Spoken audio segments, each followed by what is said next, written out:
12 teams don set for battle as Betsy Obaseki Women Football Tournament kick off on Sunday. Teams don set on top the maiden edition for Betsy Obaseki Women Football Tournament wey go shele on Sunday, September 26, 2021 for Benin City. The title of this competition na promoting the girl child. The koko na to bring sporting talent for we state, plus to help put eye for irregular migration of small girls. Edo State First Lady Mrs. Obaseki yarn tori people for Abuja before them go open the games. She outlined all the team wey go join for the games plus how them go take play am. So it is my pleasure to address you this morning on the upcoming maiden edition of the Betsy Obaseki Women Football Tournament, BOWFT, which is scheduled to hold in the ancient city of Benin, and it's kicking off on Sunday, the 26th of September through Monday, the 4th of October, 2021. 4 venues have been scheduled for this tournament, and they are the University of Benin Sports Complex, Western Boys High School, the School of Health Technology Football Complex, and the Samuel Ogbomudia Stadium. There are 12 prestigious women football team clubs in the country who have confirmed their attendance and participation in the tournament.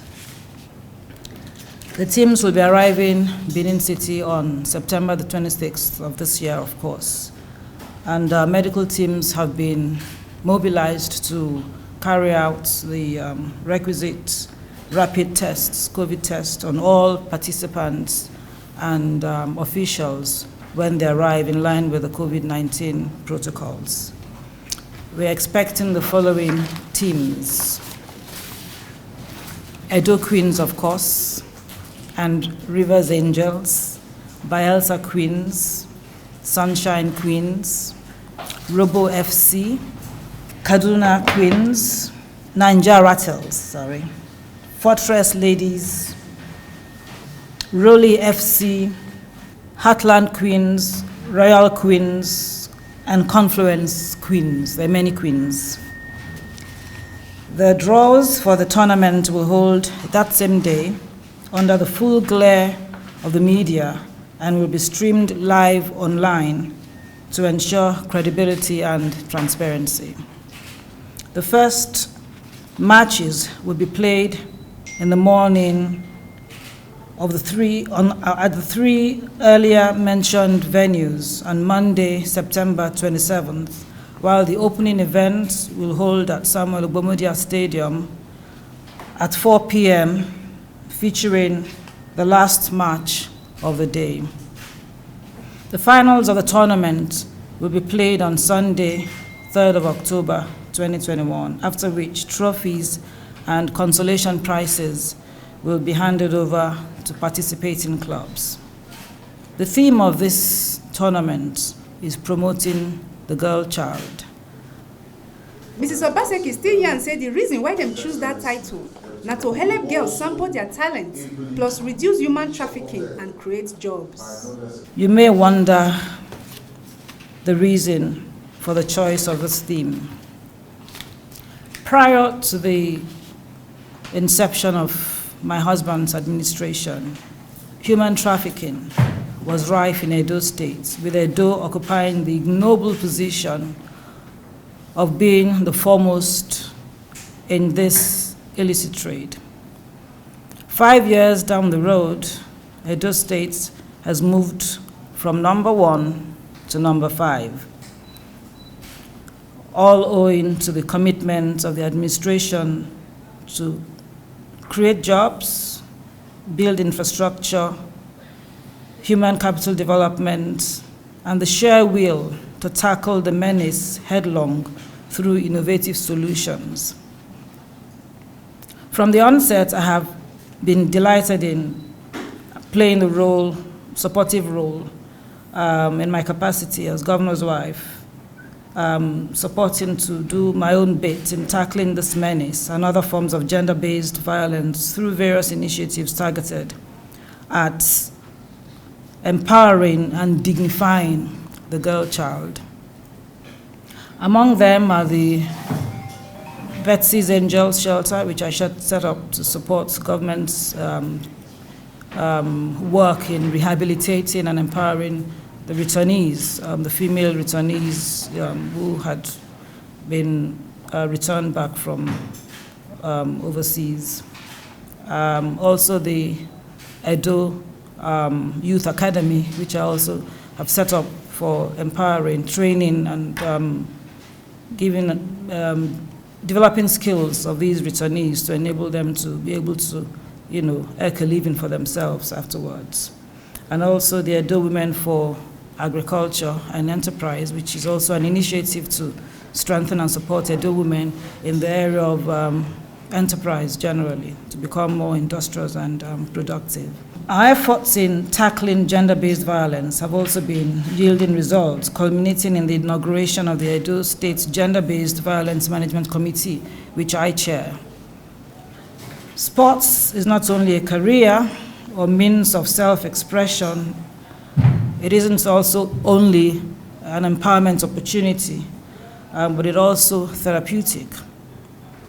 The Betsy Obaseki Women Football Tournament will be another veritable avenue to achieving this goal, as it would afford our girls the opportunity to showcase their skills and also provide mentors for those aspiring for future careers in the featured line of sports.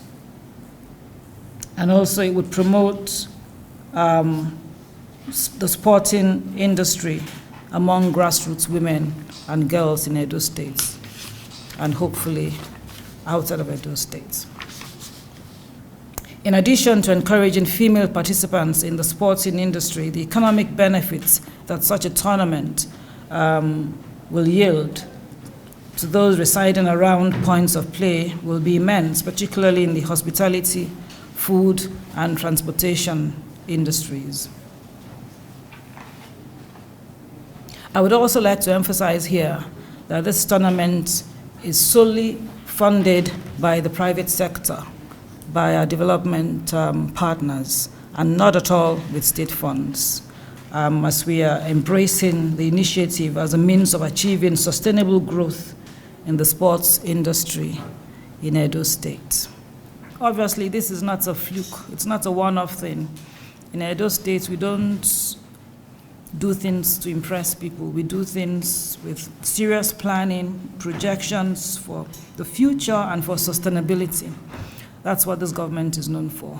Anything that's happening in this government is meant and planned and designed to last for all time. So this is going to be an annual competition, an annual tournament. It's going to be a yearly, continuous yearly tournament. It has come today to stay, by God's grace. Apart from the usual prizes that we are familiar with, best P15, best goalkeeper, most valuable player, highest goal scorers, all those formats in line with international standard and FIFA approved, all those ones are embedded in this competition. While the first and second and third prize is also there in line with international standard. Apart from the trophy, there's a cash prize that will go with the trophy.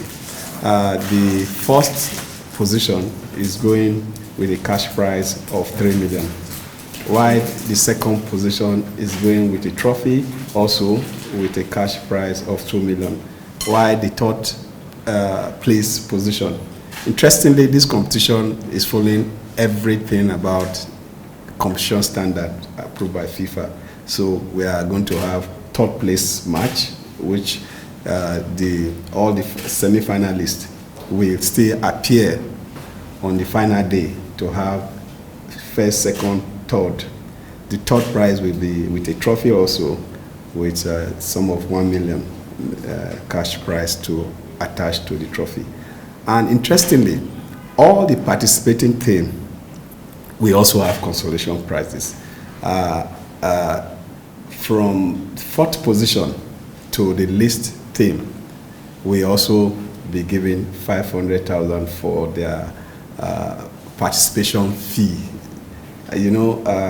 All FIFA tournaments and CAF tournaments, there's always participation fee stage by stage. So what we did in this competition is to have first, second, third prize, and now have all other teams at the same level. So those are the prizes that are going with the tournament. The Aisha Buhari tournament had just ended, and with the corporate and sports dinner that was hosted by the NFF in presence with FIFA president and CAF president attending. Interestingly, on that night, Edo State featured in terms of infrastructure and in terms of supportive and in terms of organization. Edo State got an award from the NFF, which was presented by the FIFA president. And the annual NFF Ethiop award night also that took place a week after in Lagos. Edo State again featured in the award, and making Edo State the only state in all NFF award in any year that feature in both awards same year in the country. And you heard First Lady just talked about the venues where this competition will be taking place. Western Boys School of Health facility is one of the new facilities, that one of the 20 mini stadiums that this administration has built. And the Samuel Obumania Stadium is what everybody see, because that is where the sports festival took place. But that is just like Wembley, Maracana Stadium that you know, and that's what we want to make it. So nobody gets to that stadium without passing through those mini stadiums. So for you to see those days, for you to get to play or run or participate in any activity in Samuel Obumania Stadium is a dream come true for you. So that's what we are bringing back. So you can't see that stadium without going through. So when you get there, that means you have arrived. So for us, we've been able to deal with the whole issue of infrastructure, which is government providing the enabling environment. And that's why we have to thank the First Lady. Now, the private sector, she's just told us the private sector is driving this tournament. And that is the dream that has come true. That first statement, Mr. Governor, they said we have to create the environment for private sector to drive. Now the private sector are coming in. Edo Queen is back to life. You cannot talk about any female team today without talking about Edo Queen. And in the national team, this team that just played, Edo Queen had 5 of our players in the national team. And in the under 17, we have 6 of our team players in the under 17. So for us, the dream and the statement that the governor made from the onset is gradually coming to pass. Because for us, 1985 Kodak World Cup, right? Yeah, 1985, right? A Kodak World Cup. That was the first time Nigeria won the World Cup, under 17 World Cup. Edo State had 11 players in that team. So we want to go back to that era where Edo State will produce possibly 11 or more than 11, because it's when Edo State is alive in sport that Nigeria will not need to be using calculator anytime we go to tournaments. So, First Lady, we want to thank you for this tournament, and by the grace of God, we will not only make our national team strong, but we will also send a message to the world that we must respect gender. Gender violence should not be tolerated in any facet. And also in Edo State, The ogbonge pipo wey tanda for dis meeting na Edo State Deputy Governor, Right Honourable Philip Shaibu, Edo State First Lady, Mrs. Betsy Obaseki. Dis na di ogbonge informate wey TMC News carry come give una from Abuja, Osarugwe, Monday.